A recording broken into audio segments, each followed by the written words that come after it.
Do you remember? I think I sent it to you at the time.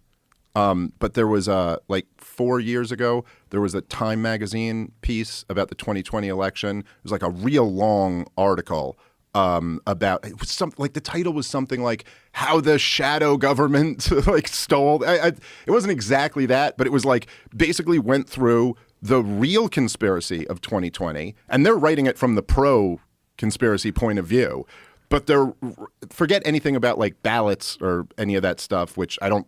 You know, even when you interviewed Trump, he didn't really have a good answer for that. You know, it's like it was stolen, and you're like, well, how do you know it was stolen? It's like it was stolen. You know, got the information. Yeah, but what we do know, like the real conspiracy in broad daylight, that they just totally like tanked the economy, overhauled. Yeah, that's it. The secret history of the shadow campaign that saved the 2020 election. Saved, and they go deep into like. Admitting so much about like the censorship on social media, the support of the riots and the protests.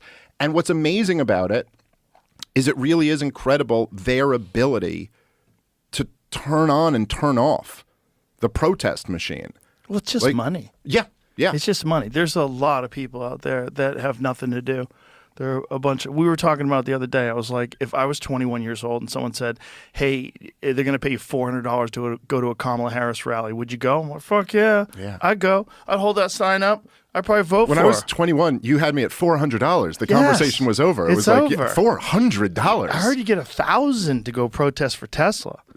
Can I sneak in both of those? Can we do one? Yeah, $1,400 in a day, dude. Nice. Yeah, I was thrilled when I was 25 to make like $75 at the comic strip or something like that. So yeah, but also it's it's like, and that's kind of like the whole CIA deep state game is it's always moving around the margins. You know, like if there's because like when I on the show I've talked about a bunch like the Maidan Revolution in Ukraine, and when I'd say like this was a U.S. backed coup against a democratically elected president, the response I'd get from people who disagreed with it would always be like, oh, you're denying the agency of the Ukrainian people? Because like look at these pictures, there's all these Ukrainian people in the streets, and you're like, well, yeah, but the U.S. poured $100 million into that street protest. Like, you think that made a difference a little bit, you know? And so, like, it's not that there weren't real people there. Sure. But, man, you want to keep a protest going through the Ukrainian winter, and then all of a sudden you get $100 million, and now you got heat lamps and celebrities and concerts, and then you keep the whole thing going until the democratically elected president has to flee for his fucking life. And then what are you supposed to look at that? Oh, that was just an organic revolution? Like, no, it fucking wasn't. You know, this is D.C. overthrowing Putin's neighbor.